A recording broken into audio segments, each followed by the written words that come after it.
Hi everyone. So today I'll be giving markings of general pharmacology and autonomic nervous system from KD Tripathi. Before starting ये जो दो units है ये पूरी pharmacology में use होती है, सो मेक श्योर कि इन दोनों के सभी कॉन्सेप्ट तुम्हें समझ आ गए हैं। क्योंकि हर एक चैप्टर में इन मतलब जो जनरल फार्माकोलॉजी है उसकी एप्लीकेशन हर एक चैप्टर में हर एक ड्रग में होगी। एंड जो ऑटोनॉमिक नर्वस सिस्टम है वो वाली ड्रग्स ऑलमोस्ट हर एक सिस्टम के लिए यूज़ होती है, तो वो भी तुम्हें रिकरेंट दिखाई देंगी। तो first chapter is introduction routes of drug administration. So इसमें तुम्हें पता होना चाहिए, क्योंकि अभी तुम शुरू कर रहे हो, कि फार्मेकोकाइनेटिक्स क्या होता है, फार्मेकोडायनामिक्स क्या होता है। ऐसा तुमसे पेपर में नहीं पूछेंगे, बट यू शुड नो, तभी आगे समझ आएगा। उसके बाद ये जो पॉइंट्स है, you need to know pharmacotherapeutics क्या होता है, क्लिनिकल फार्माकोलॉजी कीमोथेरेपी, और टॉक्सिकोलॉजी क्या होती है। And then nature of drugs में you can read it once. बाकी क्योंकि इसमें आएगा कि कुछ एसिडिक होती है, कुछ बेसिक होती है, तो इसकी एप्लीकेशन आगे होगी। देन यार सोर्सेज ऑफ ड्रग ये इम्पोर्टेंट नहीं है। देन ड्रग नोमेनक्लेचर इम्पोर्टेंट नहीं है, लेकिन शुरू में एक एक्सरसाइज करवाते हैं, तो उसके लिए, और यू शुड नो कि जेनेरिक नेम कौन सा होता है, ब्रांड नेम कौन सा। तो एज सच तुमसे पेपर में नहीं आएगा कि क्या होता है, लेकिन कई बार वाइवा में पूछ सकते हैं। जनरल नॉलेज के भी काफ़ी ज़रूरी है कि जेनरिक क्या होता है या ब्रांड नेम क्या होता है। देन इनकी बस तुम्हें पता होना चाहिए कि क्या क्या होता है, सच पेपर में कुछ नहीं पूछेंगे। ओके, सो ये सब है जिसकी सिर्फ तुम्हें डेफिनेशन करनी है। सो द फर्स्ट थिंग जो पेपर में आ सकते हैं, that is solid dosage forms. और सो ये क्या होता है कि प्रैक्टिकल्स में जो स्पोर्टिंग होती है उसमें may be they give you a drug in powdered form, and फिर वो पूछेंगे कि इसकी ये डोसेज फॉर्म कौन सी है, so you need to write powder, and then उसके अदर एग्जाम्पल पूछेंगे। ठीक है, तो इसमें से जस्ट डू द एग्जाम्पल, मतलब एटलीस्ट 3-4 एग्जाम्पल पर टाइप। तो टैबलेट्स तो वी नो, उसमें ज़्यादा नहीं लगेगा time. Then pills, capsule, lozenges वगैरह। सिमिलरली लिक्विड डोसेज फॉर्म्स है, एंड ये सारी dosage forms. So need to do all this dosage form और उनके example. Then routes of drug administration, similarly sporting में आता है। तुम्हें कोई दे देंगे ड्रग एंड पूछे, मतलब कि मान लो जैसे 1.2 है, ऐसा कोई डायग्राम देंगे एंड पूछेंगे कि ये कौन सा रूट है। सो तुम्हें सिर्फ रूट पता होना चाहिए, उसका मतलब एंड उसके एग्जाम्पल।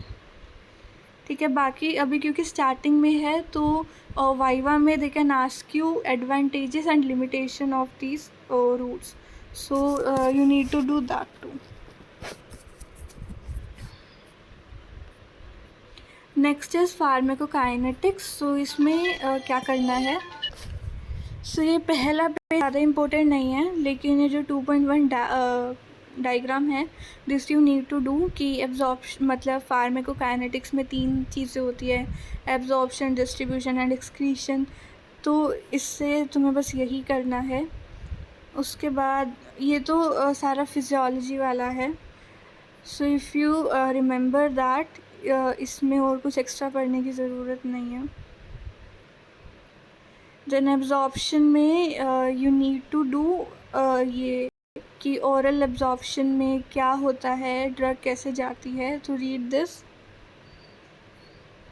तो मेन टॉपिक जो आता है दैट इज़ बायो अवेलेबिलिटी। इस पर शॉर्ट नोट आ सकता है, इस पर MCQ आ सकता है, एंड बायो अवेलेबिलिटी पे न्यूमेरिकल्स आते हैं, प्रैक्टिकल में भी आते हैं। So need to do bioavailability पूरा, बायो इक्विवेलेंस भी करना है। डिस्ट्रीब्यूशन में सिमिलरली वॉल्यूम ऑफ डिस्ट्रीब्यूशन करनी है सारी, इस पे भी वॉल्यूम ऑफ डिस्ट्रीब्यूशन पे शॉर्ट नोट आ सकता है, प्रैक्टिकल में न्यूमेरिकल्स आते हैं। एंड उसके बाद ये जो सारी वॉल्यूम ऑफ डिस्ट्रीब्यूशन ही थी, then you need to do redistribution, इस पर भी शॉर्ट नोट आता है। Then you need to do plasma protein binding, इस पर भी आता है, एंड दैट्स ऑल। उसके बाद है फार्मेकोकाइनेटिक्स, अच्छा metabolism. So you need to do biotransformation, इस पे शॉर्ट नोट आता है। ये मोस्टली बायोकेमिस्ट्री में ही है, बायोकेमिस्ट्री वाला ही है। So you just need to revise that. जैसे पिछले चैप्टर में फिजियो रिवाइज करनी थी, इसमें बायोकेमिस्ट्री रिवाइज करनी है। And you need to do this कि इनहिबिशन ऑफ ड्रग मेटाबॉलिज्म, तो कौन सी ड्रग किसका मेटाबॉलिज्म इनहिबिट करती है। तो ये क्वेश्चन आते हैं कि लाइक फर्स्ट है एलोप्यूरिनोल और अमियोडारोन। सो क्वेश्चन आएगा कि पहले पेशेंट एलोप्यूरिनोल ले रहा था, फिर अब उसे अमियोडारोन दे दिया, तो क्या इफ़ेक्ट होगा, सही किया या नहीं किया। So need to do these examples. Then you need similarly you need to do this enzyme induction. सभी नहीं करने, एक दो कर लेना। देन फर्स्ट पास मेटाबॉलिज्म पे क्वेश्चन आते, you need to do that. उसके बाद ये तो सारा फिजियो ही है। देन क्लियरेंस पे कभी कभी पूछ सकते हैं, हाफ लाइफ पे शॉर्ट नोट आता है। एंड उसके बाद है हाँ लोडिंग डोज मेंटेनेंस डोज पे शॉर्ट नोट आ सकता है, और न्यूमेरिकल्स तो आते हैं। उसके अलावा यू कैन डू दिस कि how do you prolong drug action. Then pharmacodynamics में यू नीड टू डू कि एंजाइम इनहिबिशन कौन सी तरह की होती है और उसके एग्जांपल्स। सिमिलर क्वेश्चंस आ सकते हैं।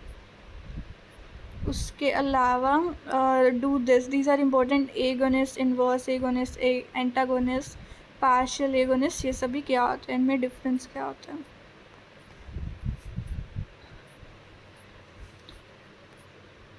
Nothing to do in this.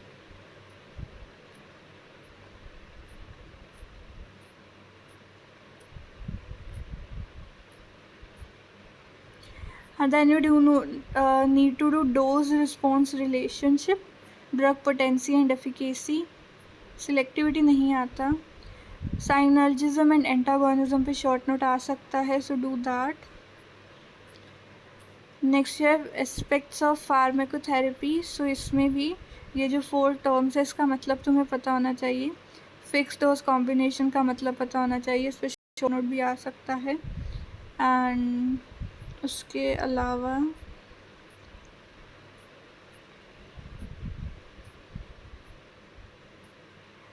ये इतना नहीं आता, so you can just read it और जस्ट लीव इट। हाँ यू कैन, मतलब इसका तुम्हें मतलब पता होना चाहिए कि एक्सपायरी डेट क्या होती है और एविडेंस बेस्ड मेडिसिन क्या होती है, क्लिनिकल ट्रायल्स क्या होते हैं, जस्ट द मीनिंग। बाकी ये सारा पीएसएम में आएगा। Then you have adverse drug effects, तो इसमें ये तुम्हें टाइप ऑफ एडवर्स मतलब इफ़ेक्ट करने हैं, ये जो टाइप है टाइप भी दिया हुआ है। देन फार्माकोविजिलेंस की डेफिनेशन करनी है। देन ये side effect, secondary toxic effect की डेफिनेशन और इनमें डिफरेंस क्या होता है।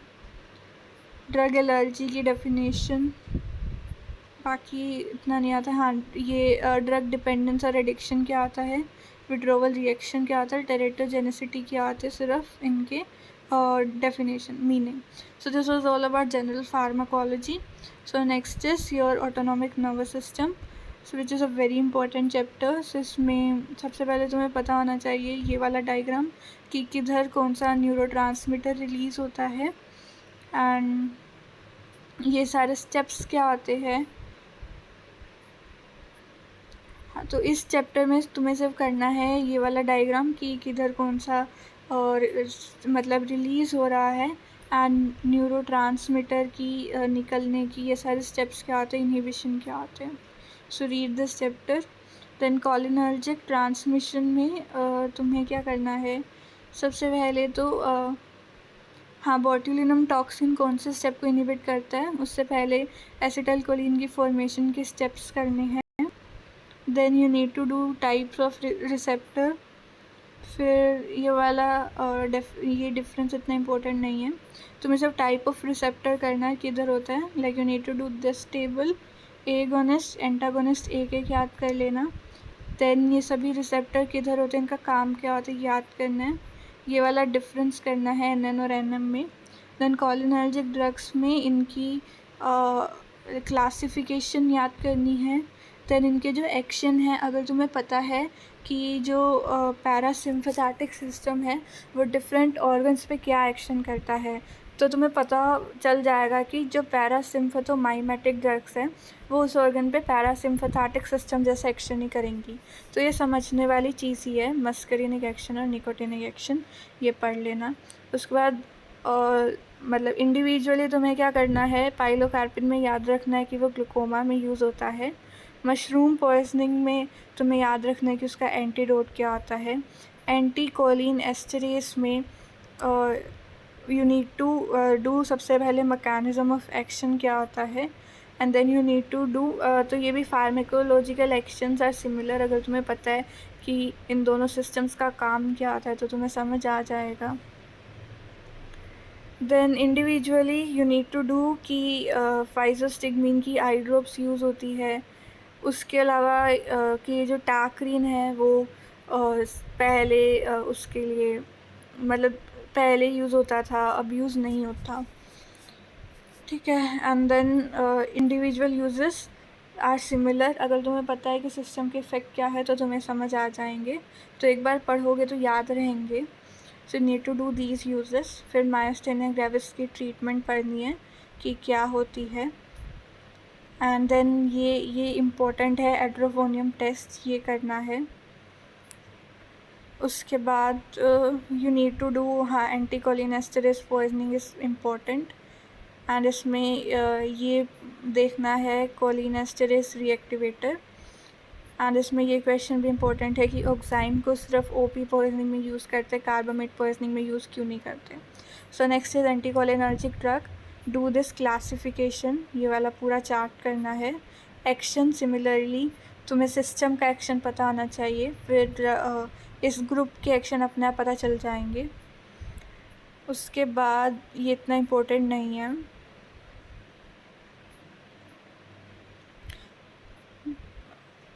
Midriatics are important, do that. COPD वाले भी इम्पोर्टेंट है।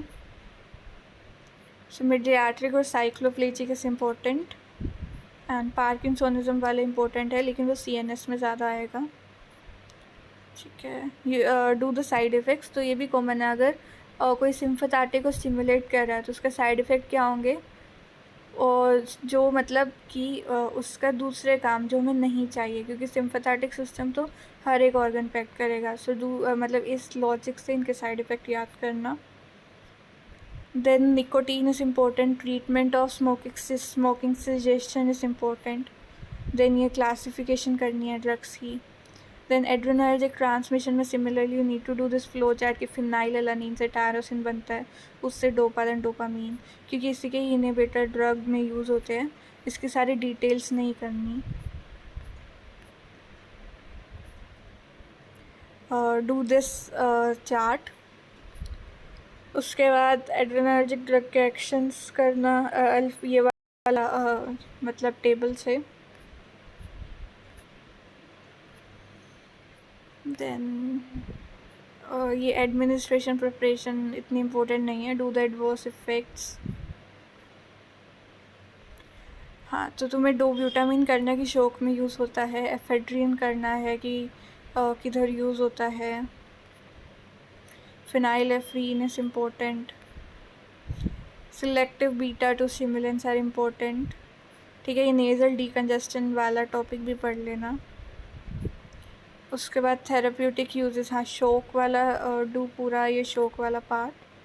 कार्डियक वाला पार्ट इज़ ऑल्सो इम्पोर्टेंट। तो ये तुम्हें मतलब ये जो कार्डियक वाला है CVS में ही समझ आएगा फिर अच्छे से, मतलब उसमें यूज़ होगा। सो डू ये वाले सारे यूजेस करने हैं। यूजेस तो सभी चैप्टर्स करने हैं, ठीक है, क्योंकि पूरे ग्रुप के हैं, तो इसलिए तुम्हें ऐसा नहीं कि अलग अलग ड्रग्स के करने हैं, तो पूरे ग्रुप के यूजेस करने हैं। Then we have anti adrenergic drug, तो क्लासिफिकेशन करनी है ये। एंड देन हाँ, ये जो फिनॉक्सीबेंजामीन है इसका यूज़ करना है कि चीज़ रिएक्शन में यूज़ होता है। उसके बाद ये जो जोसिन वाली ड्रग्स है ये इम्पोर्टेंट है कि ये BPH में यूज़ होते हैं। फिर मतलब इसका साइड इफ़ेक्ट पोस्चरल हाइपरटेंशन होता है, हाइपोटेंशन, तो इसलिए फिर हम कौन सी नई ड्रग आई जो हम देते हैं। So do that. तो उसमें है कि नई ड्रग है टैमसुलोसिन, तो ये करनी है। फिर फियोसाइटोक्रोमा में यही जो हमने ऊपर वाली ड्रग देखी थी वो यूज़ होती है, सो डू दैट, ये भी कर मतलब यूज़ कर लो। उसके बाद ये भी इससे कॉमन सेंस है कि इसके एक्शंस क्या होंगे।